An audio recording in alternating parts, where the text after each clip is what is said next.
The gunshot that rang out across the cattle yard wasn't meant for Cassidy Zimmerman, but she dove behind the water trough anyway, her worn leather pants collecting dust as she hit the ground hard.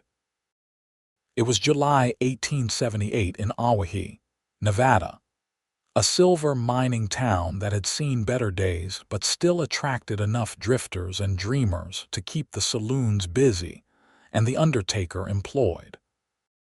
Cassidy had arrived 3 months earlier with nothing but the clothes on her back, a horse she'd traded her mother's wedding ring for, and a determination to never again live by anyone's rules but her own. The gunshot had come from two ranch hands settling a dispute over cards, and within minutes, the sheriff had both men disarmed and heading toward the jail. Cassidy stood up, brushing the dirt from her pants and checking that her hat hadn't fallen off. Her dark blonde hair was cut short, barely touching her collar, and she wore a simple cotton shirt tucked into men's trousers held up by leather suspenders. The outfit scandalized the good women of Awahi, who whispered about her behind gloved hands at church services she never attended. She worked at the Turner Ranch, the largest cattle operation within 50 miles, doing the same work as any of the men. She could rope brand, mend fences, and break horses. What she could not do, and flatly refused to learn, was anything her aunt back in Pennsylvania had tried to force upon her for 18 miserable years. She would not wear dresses, would not learn to sew, would not practice needlepoint or watercolors, would not simper and smile and make herself small and pleasant for the comfort of men who saw women as decorative objects to be acquired. Her aunt had finally washed her hands of her after Cassidy had ruined her third dress by climbing a tree to rescue a neighbor's cat, then refused to apologize for the torn fabric. "You will die alone and unloved," her aunt had pronounced with grim satisfaction. "No man will ever want a woman who behaves like you do." Cassidy had left the next morning and hadn't looked back. Now she worked for wages that she earned with her own sweat and skill. And if the other ranch hands sometimes grumbled about a woman doing men's work, they kept it quiet after she'd outperformed most of them in the summer roundup. She could outride nearly anyone on the ranch, and her way with difficult horses had earned her a grudging respect. She was walking back toward the stable when she saw him. Dalton Wright was leading a limping mare toward the barn, speaking to her in a low, soothing voice that carried across the yard. He was new, hired just 2 days ago, and Cassidy had barely spoken to him beyond a brief nod of acknowledgement. He was tall, lean in the way of men who worked hard and ate simply, with dark hair that needed cutting and eyes the color of creek water in summer. "She is favoring that left front leg," Cassidy called out, approaching them. Dalton looked up, and something in his expression made her pause. Most men looked at her with confusion, disdain, or inappropriate interest. He looked at her the way he might look at another ranch hand, with simple acknowledgement and an openness to conversation. "Picked up a stone, I think," he said. "Just want to get her into the barn where I can see better." Cassidy fell into step beside him. "I can help." He didn't tell her it wasn't necessary, didn't suggest she had other things to do, just nodded and continued walking.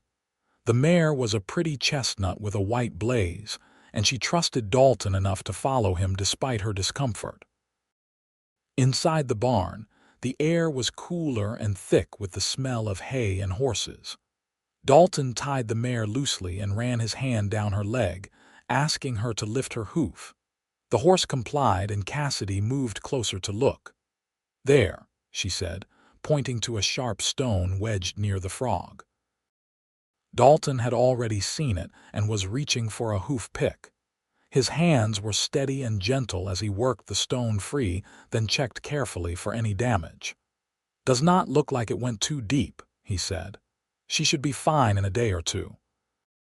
He lowered the hoof and patted the mare's shoulder, then turned to look at Cassidy properly for the first time. She met his gaze steadily, used to the moment when men really saw her, saw the short hair and men's clothing and made their judgments. "Thank you for the help," he said simply. She blinked. That was it. No comment about her appearance, no questions about why she dressed the way she did, no assumptions that she couldn't possibly know anything about horses. "You are welcome," she said, caught slightly off guard. "I am Dalton," he offered. "Dalton Wright." "Most people call me Dalton. Cassidy Zimmerman. Most people call me Zimmerman or just Zim. Which do you prefer?" The question surprised her. No one had ever asked.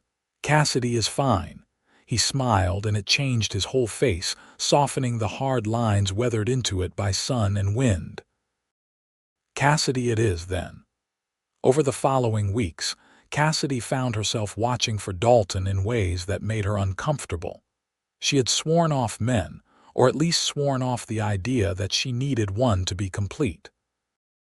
Her freedom was too precious, too hard-won, to risk it for someone who would inevitably try to change her, to make her into something softer and more acceptable. But Dalton didn't seem to want to change anything about her. They often worked together, paired up by the foreman who quickly noticed that they worked well as a team. Dalton never questioned her abilities, never tried to take over tasks she was handling, never suggested that certain jobs were too hard or dangerous for a woman.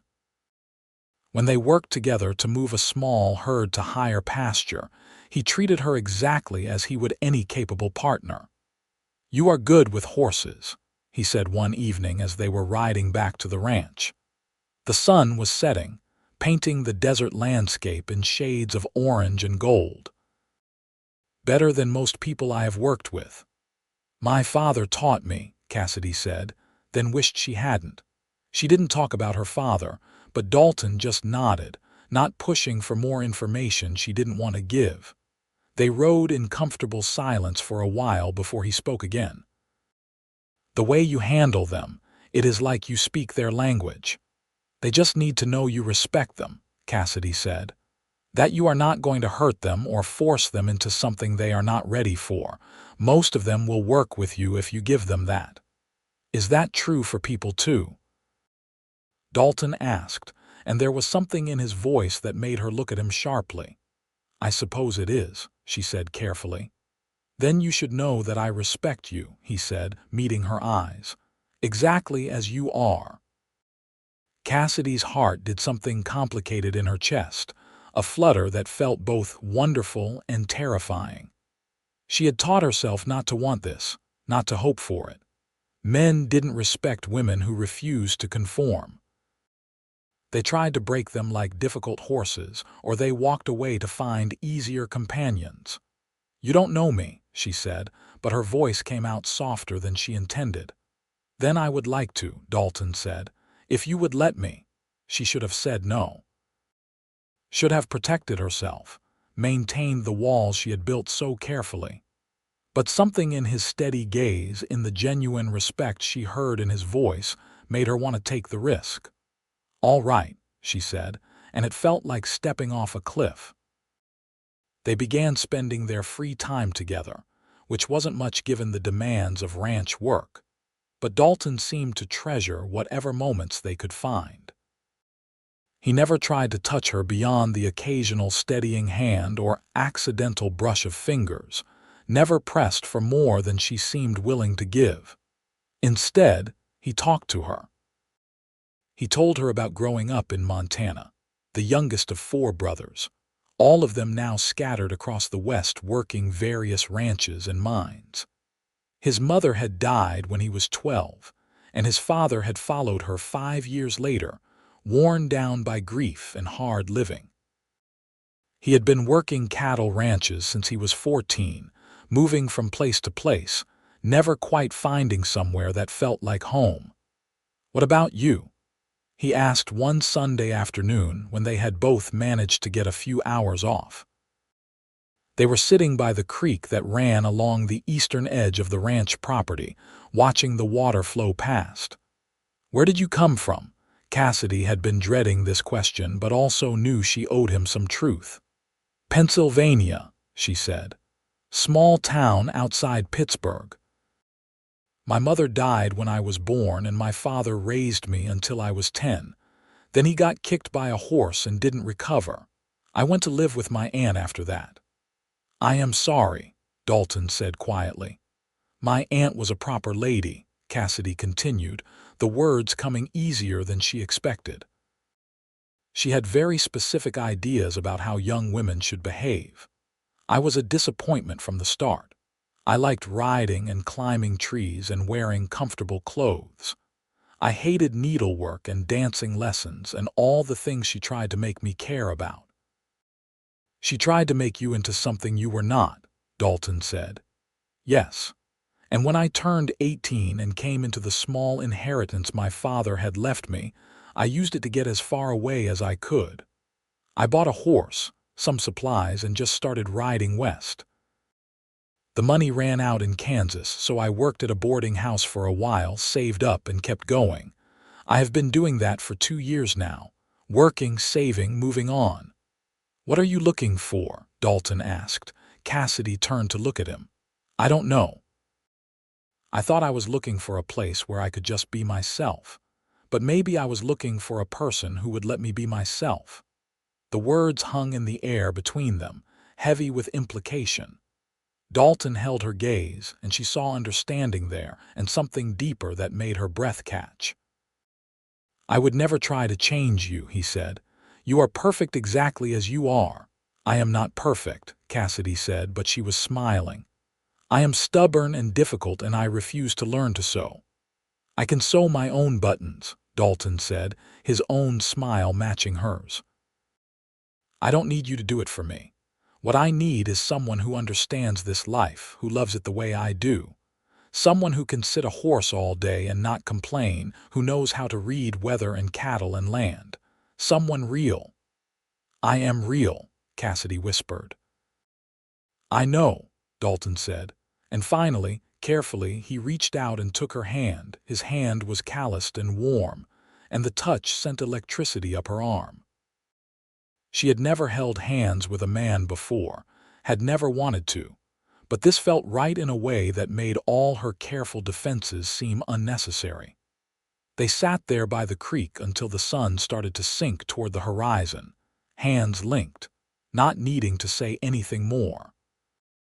When they finally walked back to the ranch, Cassidy felt different somehow, like something fundamental had shifted in her understanding of what her life could be. The other ranch hands noticed the change between them, but most of them were decent enough to keep their comments to themselves. The foreman, a grizzled man named Jake Turner, who was the owner's nephew, seemed pleased that 2 of his best workers were getting along so well. "You planning on staying through winter?" he asked Dalton one morning in late August. "If there is work," Dalton said. "I was hoping to stay on." "There is always work," Jake said. "Especially for hands as good as you and Cassidy. You two have my vote to stay as long as you want." That night, Dalton found Cassidy in the barn checking on a mare that was close to foaling. The mare was restless, pacing her stall, and Cassidy was keeping watch to make sure there were no complications. "Jake said we can stay through winter," Dalton said, leaning against the stall door. "I heard," Cassidy said. "Are you going to? Are you?" She turned to look at him, seeing the question behind the question. "I have never stayed anywhere longer than a few months," she said. "I always got restless, or things got complicated, or someone started having expectations I couldn't meet." "And now?" Dalton asked. "Now I think I might want to stay," Cassidy admitted. "If you are staying." Dalton stepped into the stall, coming to stand beside her. The mare ignored them, focused on her own concerns. "I am staying," he said, "because of you. I have spent 10 years drifting from place to place, never finding a reason to put down roots. But you are a reason, Cassidy. You are every reason I need." She turned to face him fully, her heart pounding. "I am not easy to love," she warned. "I am not what people expect." I will never be the kind of woman who stays home and tends house while you work. I will want to be out there with you doing the same work." "I know," Dalton said. "That is exactly what I love about you. I don't want some fragile flower who needs protecting. I want a partner. I want you." "You love me?" Cassidy asked, the words barely audible. "Yes," Dalton said simply. "I love you exactly as you are. The short hair, the pants, the stubborn independence, all of it. I love that you can outride most of the men on this ranch. I love that you refuse to pretend to be something you are not. I love your strength and your honesty and the way you gentle a difficult horse. I love you, Cassidy Zimmerman." Tears pricked at Cassidy's eyes, and she blinked them away impatiently. She had told herself she would never cry over a man, but these were different tears. These were relief and joy, and the overwhelming feeling of being truly seen and accepted for the first time in her life. "I love you too," she said. And then she was in his arms, and he was kissing her with a gentleness that made her tremble. She had never been kissed before, had never wanted to be, but kissing Dalton felt like coming home. His arms around her were strong but not confining, holding her close while still leaving her free. When they finally broke apart, both breathing hard, Cassidy rested her forehead against his chest and listened to his heartbeat. "Stay with me," Dalton said. "Not just through winter, but always. Marry me, Cassidy. Let us build a life together." Cassidy pulled back to look at him, searching his face for any sign of expectation or demands. "I will not change," she said. "If we marry, I will still wear pants, I will still work cattle. I will still refuse to learn to sew or keep house in the way most wives do." "I know," Dalton said. "I am not asking you to change. I am asking you to share your life with me, exactly as you are. We will both work the ranch. We will both take care of whatever home we make. We will both do whatever needs doing. I want a partner, not a servant. I want an equal, not someone who defers to me in all things. I want you, Cassidy, in whatever form that takes." "Then yes," Cassidy said, and she was smiling so wide her face hurt. "Yes, I will marry you." They were married 6 weeks later in a simple ceremony at the small church in Awahi. Cassidy wore pants and a clean white shirt, and if the preacher disapproved, he was wise enough to keep it to himself. Dalton wore his best clothes, which still looked worn compared to the Sunday suits of the few townspeople who attended. But Cassidy thought he was the handsomest man she had ever seen. Jake Turner stood up for Dalton, and one of the ranch cooks, a kind woman named Mary who had befriended Cassidy, stood up for her. There were no family members present for either of them, but the small gathering of ranch hands and a few townspeople who approved of the match was enough. When the preacher pronounced them husband and wife, Dalton kissed her sweetly, and Cassidy felt a surge of pure happiness. She had never imagined this for herself, never thought she would find someone who would accept her completely, but here she was, married to a man who loved her exactly as she was. Jake had given them 2 days off for a wedding trip, and they rode out to a lined shack in the high country, a small cabin used by ranch hands during the summer grazing season. It was empty now, and they had it to themselves. The cabin was simple, just one room with a fireplace, a rough bed, a table, and 2 chairs, but it felt like a palace to Cassidy. Dalton built up the fire while she unpacked the supplies they had brought, and then they sat together on the bed, suddenly shy with each other now that they were truly alone as husband and wife. "I have never," Cassidy started, then stopped, feeling heat rise in her cheeks. "Neither have I," Dalton said gently. "Not really. Nothing that mattered, but this matters, Cassidy. You matter. We can take all the time we need." They took their time learning each other, patient and gentle and sometimes laughing at their own awkwardness. Dalton treated her with the same respect he always had, asking rather than assuming, listening when she told him what she liked or did not like. When they finally came together completely, Cassidy felt a sense of rightness that went soul deep. This was what love was supposed to be, she realized. Not one person bending to fit the other's expectations, but two people meeting as equals, creating something new together. Afterward, they lay tangled together under the rough blankets, and Cassidy traced patterns on Dalton's chest. "I never thought I could have this," she said quietly. "I thought choosing freedom meant choosing to be alone." "Maybe it did, until now," Dalton said. "Until you found someone whose idea of freedom matched yours. I don't want to cage you, Cassidy. I want to fly with you." "You say the most ridiculous romantic things," Cassidy said, but she was smiling. "You love it," Dalton said, grinning. "I do," she admitted. "I love you. I love you too, exactly as you are." They returned to the ranch 2 days later and life settled into a new rhythm.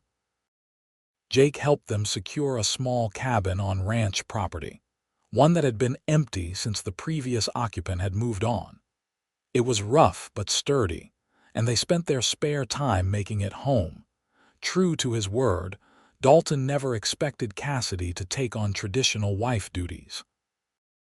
They both worked the ranch during the day, and in the evenings they shared the work of maintaining their home.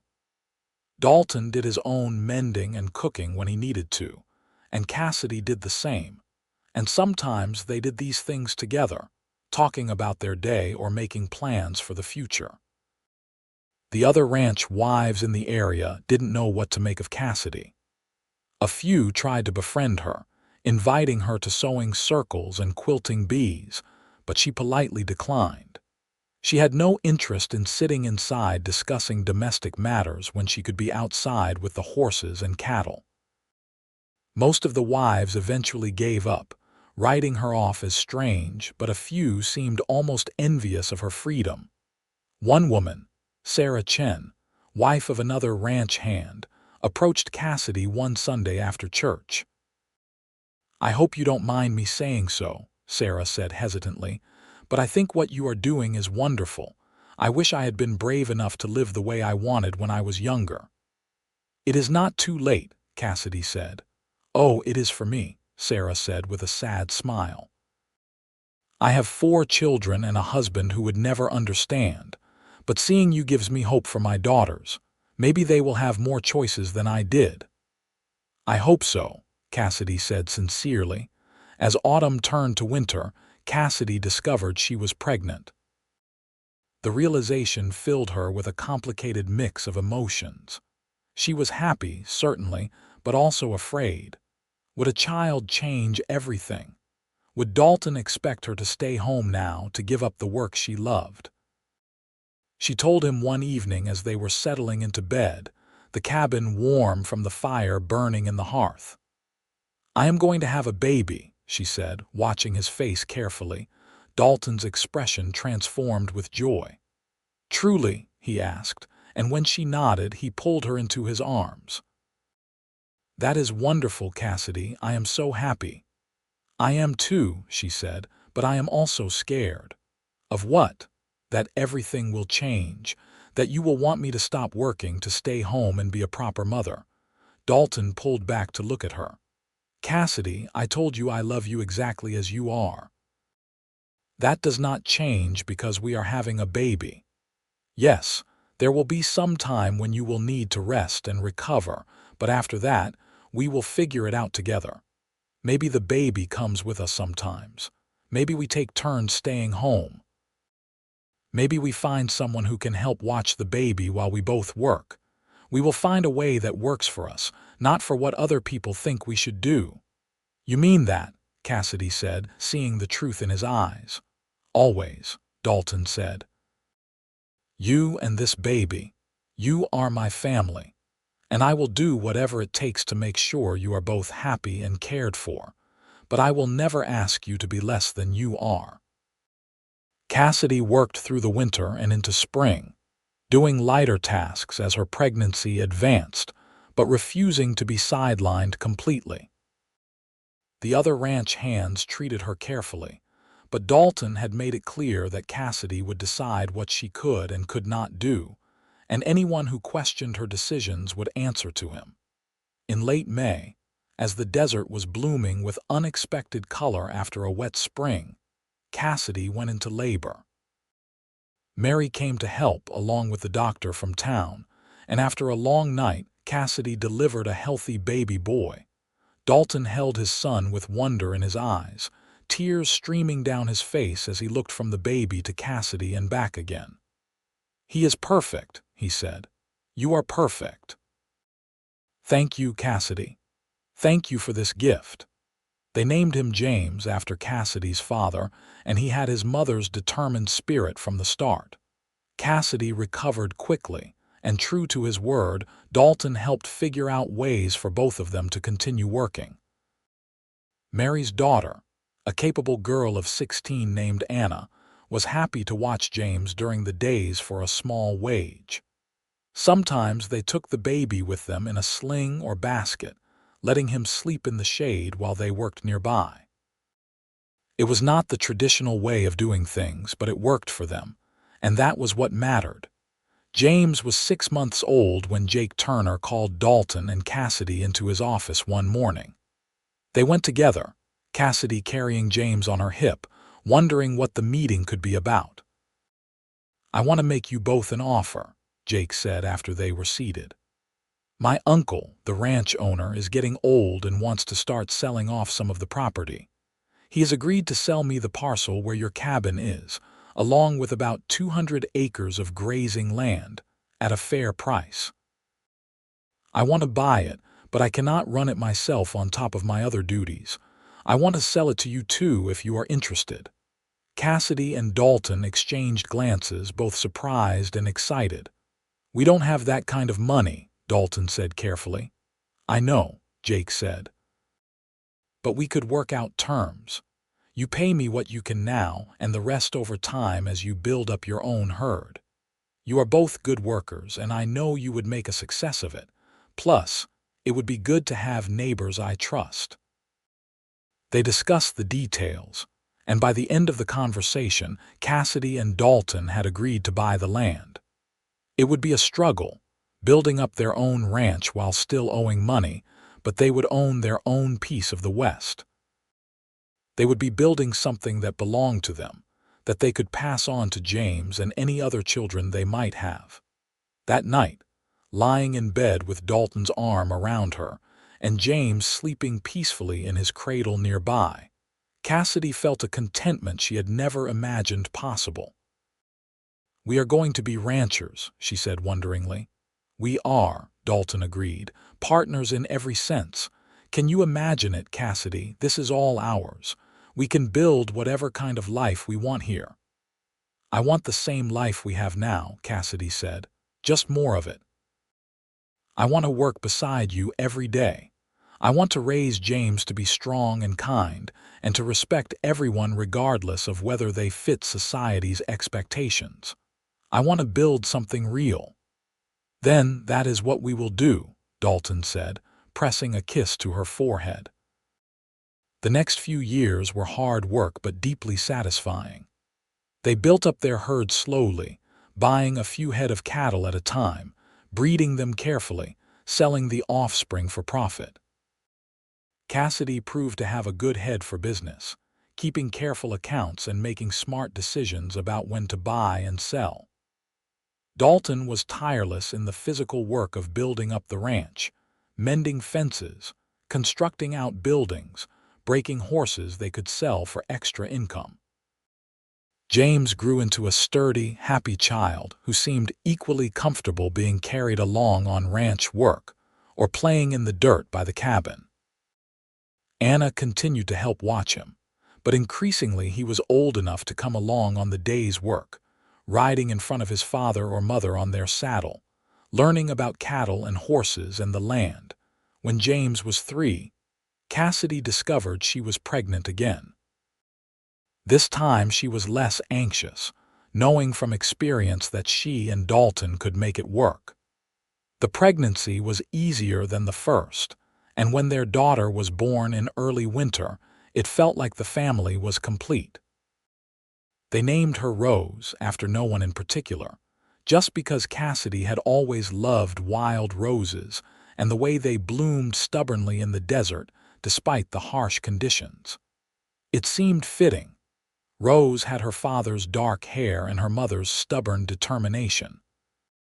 As she grew, it became clear that she was going to be just as unconventional as her mother. She preferred playing with James's toy horses to the doll that Sarah Chen gave her as a gift. She wanted to wear pants like her mother, and Cassidy made her small versions of her own clothes, ignoring the scandalized looks from town. When Rose was 2 and James was 5, they attended a barn dance in Awahi.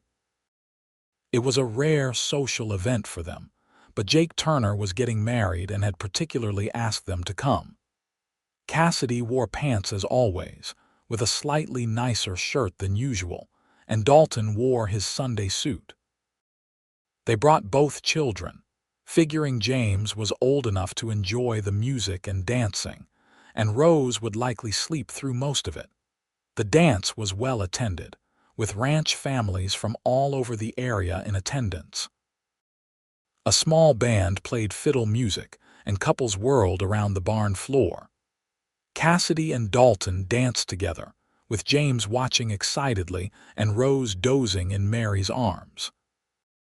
Cassidy had never been much of a dancer, having refused to learn the proper steps during her aunt's attempts to civilize her, but dancing with Dalton was different. He led her gently through the steps, not caring when she stumbled or went the wrong way, just laughing and helping her find the rhythm. "I am terrible at this," Cassidy said, laughing as she stepped on his foot again. "You are wonderful," Dalton said, pulling her closer. "You are always wonderful." "You are biased," she said. "Absolutely," he agreed, "but I am also right." A woman Cassidy didn't recognize approached them as the song ended. She was elegant in a blue silk dress, her hair elaborately styled, and she looked at Cassidy with barely concealed disdain. "You must be the woman everyone talks about," she said. "The one who wears trousers and refuses to behave like a proper lady." "I am Cassidy Wright," Cassidy said evenly. "And yes, I wear trousers. They are more practical for ranch work." "But you are at a dance, not working," the woman said. "Surely you could make an effort to dress appropriately." "I am dressed appropriately for me," Cassidy said. "And I am comfortable, which is more than I can say for that corset you are wearing." The woman's face flushed with anger, but before she could respond, Dalton stepped forward. "My wife is the finest woman I know," he said quietly but firmly.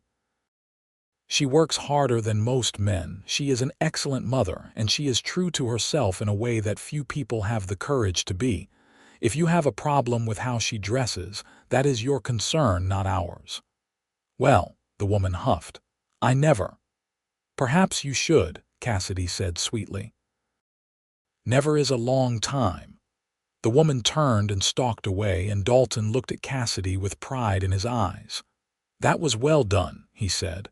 "I have had practice dealing with disapproval," Cassidy said. "It bothers me less every year." "That is because you know who you are," Dalton said. "And you know that you are loved exactly as you are." "Yes," Cassidy said, smiling up at him. "I know that." They danced together again, ignoring the stares and whispers, lost in their own world. The years continued to pass, marked by the changing seasons and the slow, steady growth of their ranch. They added more land when they could afford it, built a larger house when the cabin became too cramped for a family of 4, and continued to build up their herd. They paid off their debt to Jake Turner in 7 years, ahead of schedule, and celebrated with a rare trip to Carson City where they stayed in a hotel and let the children see the state capitol. James grew into a thoughtful boy who loved the ranch but also loved books. They taught him to read at home, using the few books they owned and ones they borrowed from the small library in Awahi. He seemed to have inherited his mother's way with horses and his father's patience, a good combination for ranch life. Rose was more wild, always running, always exploring, always asking why. She learned to ride before she was 6, and by the time she was 8 she could rope nearly as well as her mother. She refused to wear dresses even more adamantly than Cassidy had, and when a new schoolteacher in Awahi tried to insist that all girls must wear dresses to school, Rose simply stopped going until the teacher relented. "She is exactly like you," Dalton said to Cassidy one evening, watching Rose practice her roping on the fence posts. "Is that a complaint?" Cassidy asked. "It is an observation," Dalton said, putting his arm around her. "And a compliment. I love that she knows who she is and refuses to apologize for it, just like her mother." "We are raising unusual children," Cassidy said. "We are raising free children," Dalton corrected. "Children who will grow up knowing they can be whoever they want to be." When James was 12 and Rose was 9, they hired their first ranch hand, a young man of 19 named Peter, who had just arrived from Colorado looking for work. Cassidy interviewed him the same way Dalton did, asking questions about his experience and skills, and Peter never once seemed surprised or uncomfortable taking questions from a woman. "Your ranch has a good reputation," he said. "People say you are fair employers and that you treat your hands well." "We try to," Dalton said. "As long as you work hard and treat our family and our animals with respect, you will have a place here." Peter proved to be a good worker, and over the next few years they hired 2 more hands as the ranch continued to expand. Cassidy managed the business side increasingly, keeping the books and making decisions about buying and selling, while Dalton oversaw the daily work of the ranch. They still worked alongside their employees, believing in leading by example, and both children were given responsibilities appropriate to their ages.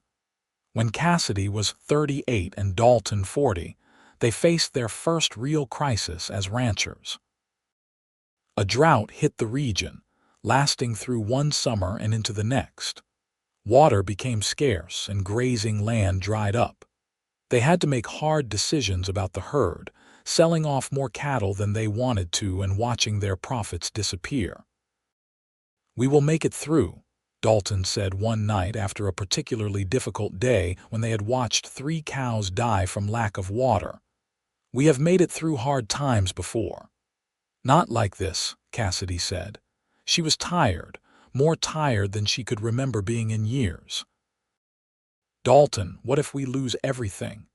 "Then we start over," he said simply. "Cassidy, we have each other, we have our children, we have our health and our skills. Even if we lost this land, we would survive. We would build something new."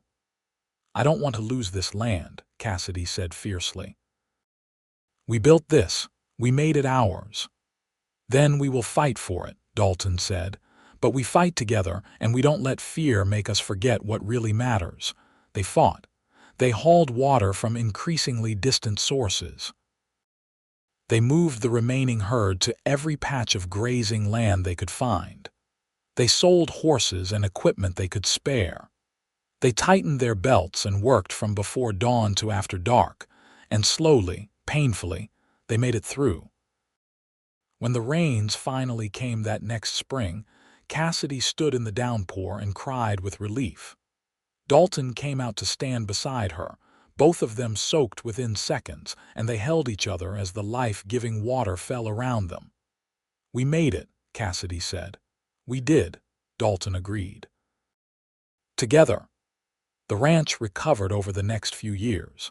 They rebuilt their herd slowly, more cautiously now, keeping more money in reserve in case of future disasters. James turned 16 and began taking on more responsibility, showing a natural talent for managing the business side of ranching. Rose was 13 and as wild and free as ever, more comfortable on horseback than on foot, equally skilled with a rope or a rifle. One evening, sitting on the porch of their house and watching the sun set over their land, Cassidy reflected on how far she had come from that angry girl who had fled her aunt's house in Pennsylvania. She was 40 now, her hair showing threads of silver, her hands weathered and scarred from years of ranch work. She was exactly what her aunt had predicted she would become. A woman who refused to wear dresses, who did men's work, who had never learned to sew beyond the most basic repairs. But she was also everything her aunt had said she could never be. She was loved. She had built a life on her own terms. She had a partner who respected her completely, children who were growing up free and strong, a ranch that was thriving through her own hard work and smart decisions. "What are you thinking about?" Dalton asked, taking her hand. "About how wrong my aunt was," Cassidy said. "She told me no man would ever want me the way I was." "Her loss was my gain," Dalton said. "I got exactly the woman I wanted, the woman I needed, the only woman I could ever love. Still." Cassidy asked. "After 18 years of marriage, all the hard times, all the struggles, especially after all of that," Dalton said. "We built this together, Cassidy. We survived droughts and difficulties. We raised 2 amazing children. We created a life that is ours, that does not belong to anyone else's expectations or rules. How could I not love you more with every passing year?" "I love you too," Cassidy said. "More than I thought it was possible to love anyone. You gave me everything I never knew I wanted." "You gave me the same," Dalton said, pulling her close. Rose came running up to the porch then, excited about something, and the quiet moment passed, but Cassidy carried the warmth of it with her. This was her life. This was what she had fought for and found. A love that accepted her completely, a partnership built on respect and equality, a family that reflected her values. James left for college in California when he was 18, wanting to study agriculture and business so he could bring new ideas back to the ranch. It was hard to let him go, but Cassidy and Dalton both supported his decision. Rose, at 15, had no interest in leaving. She wanted to run the ranch, to expand it, to make it the best operation in Nevada.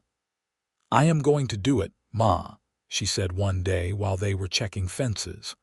"I am going to make this ranch famous.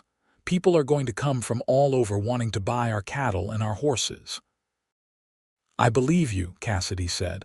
"You have the determination and the skill to do whatever you set your mind to." "Like you," Rose said. "Like us," Cassidy corrected. "Your father and I both." "I hope I find someone like Pa someday," Rose said. "Someone who won't try to change me." "You will," Cassidy assured her, "or you will be perfectly happy on your own. Either way, you will live life on your terms." When Cassidy was 45, something unexpected happened. Sarah Chen, her old acquaintance from years ago, came to visit. Sarah was in her 60s now, and she explained that her husband had died the previous year. Her children were all grown and scattered, and she found herself alone and unsure what to do with the rest of her life. "I kept thinking about you," Sarah said as they sat together on the porch. "About how you lived life the way you wanted. I wasted so much of my life being what other people expected me to be. I don't want to waste what time I have left." "What do you want to do?" Cassidy asked. "I want to learn to ride," Sarah said. "Really ride the way you do. I want to wear comfortable clothes and work outside. I know it is ridiculous for a woman my age to suddenly decide to do these things, but I cannot stop thinking about it." "It is not ridiculous at all," Cassidy said firmly. "You are never too old to live the way you want. If you want to learn to ride, I will teach you." So Sarah became a regular visitor to the ranch, and Cassidy taught her to ride and to work cattle and to wear pants without shame.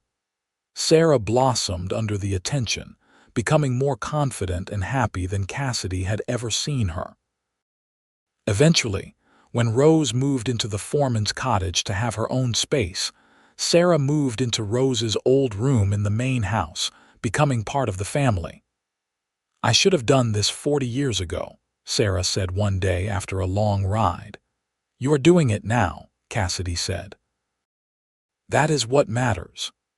James came home from college at 22 with a degree and a wife, a smart young woman named Alice who had grown up on a ranch in California and had her own ideas about modern ranching methods.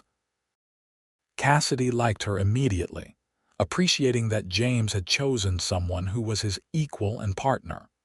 Rose was 21 when she met Samuel Davis, a horse breeder from Oregon who came to look at buying some of their stock.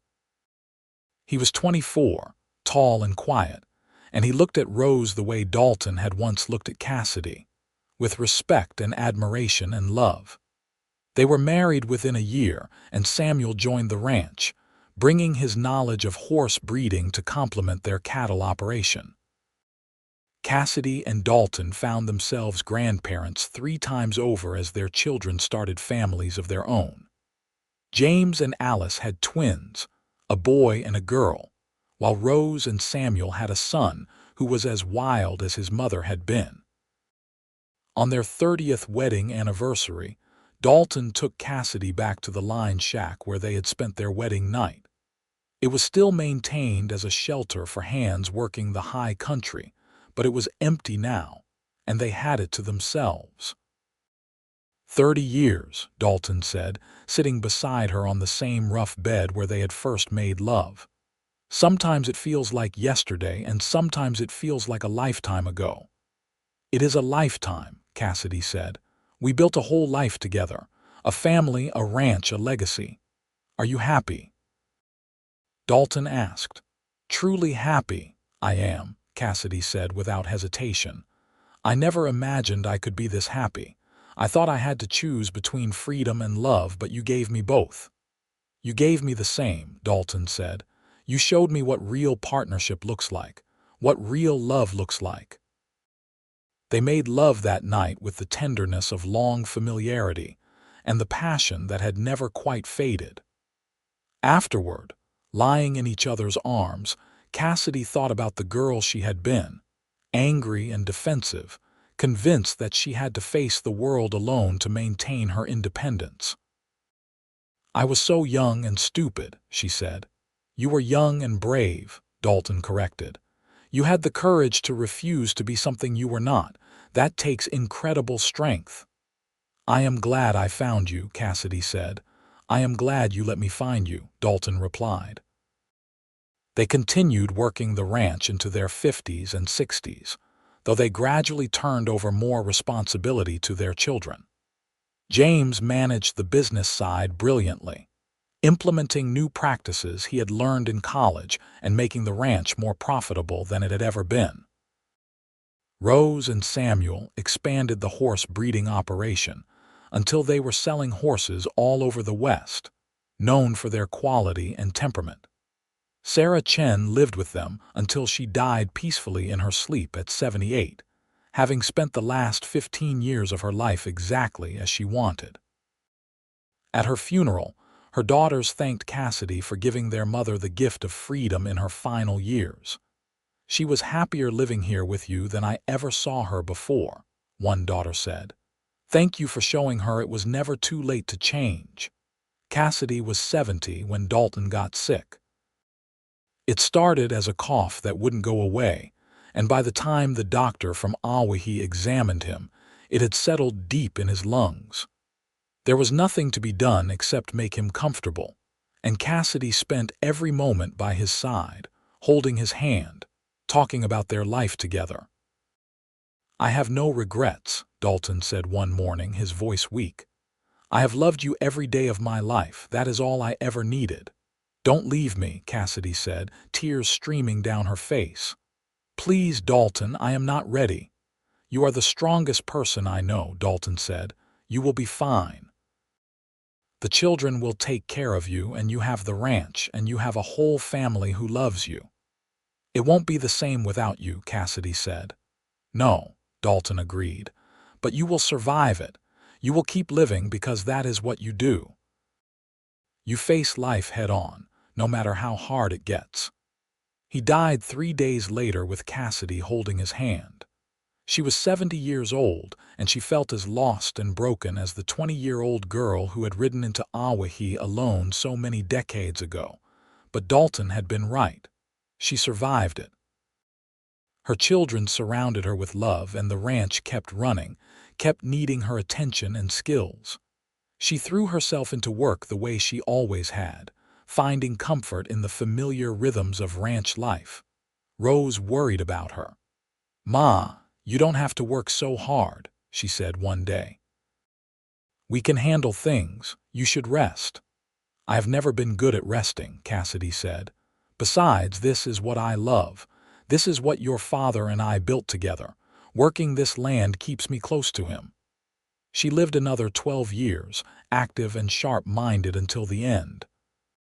She taught her grandchildren to ride and rope, passing on the skills her own father had taught her so long ago. She watched the ranch continue to grow and thrive under James and Rose's management. She saw her great-grandchildren born and beginning to grow. And through it all, she remained exactly who she had always been. She wore pants until the day she died. She never learned to sew beyond basic repairs. She worked cattle into her 80s, only stopping when her body finally refused to keep up with her spirit. When she died peacefully in her sleep at 82, surrounded by family, the whole county turned out for her funeral. Cowboys and ranchers, town people and ranch wives, everyone who had known her came to pay their respects to the woman who had lived life on her own terms and built something lasting. Rose spoke at the funeral, her voice strong and clear. "My mother taught me that you don't have to fit into anyone else's idea of what you should be. She showed me that love doesn't mean changing yourself. It means finding someone who loves exactly who you are." She built this ranch through hard work and determination, and she raised us to be strong and independent and true to ourselves. That is her legacy, and I will carry it forward for as long as I live. They buried Cassidy next to Dalton on a hillside overlooking the ranch they had built together, under a sky as wide and blue as the day she had first ridden into Nevada. The headstone was simple. Cassidy Zimmerman Wright, 1858 to 1940, beloved wife, mother, and rancher. She lived free. The ranch continued for generations after, still in the family, still running cattle and breeding horses. The story of Cassidy and Dalton became family legend, told to each new generation as an example of what love could be when two people truly respected and valued each other. And in the main house, now expanded and modernized but still recognizably the house Cassidy and Dalton had built, there hung a photograph taken on their 50th wedding anniversary. In it, Cassidy stood beside Dalton, both of them weathered and gray-haired but still standing strong. Cassidy wore pants and a simple shirt, her arm around her husband, her smile genuine and joyful. It was the smile of a woman who had lived exactly as she chose, who had found love without sacrificing freedom, who had built something lasting and true. It was the smile of a woman who had refused to wear dresses or learn to sew, and had found a cowboy who loved her exactly as she was. That photograph remained in the house for over a century, a reminder to every generation of right women that they could be whoever they wanted to be, that the right love would never ask them to be less than they were, and that living authentically was always worth whatever price society demanded. The ranch itself became a monument to their love story, proof that two people building together as equals could create something that lasted far beyond their own lives. And whenever someone asked about the unusual woman in pants in that old photograph, the answer was always the same. That was Cassidy Wright, and she lived free.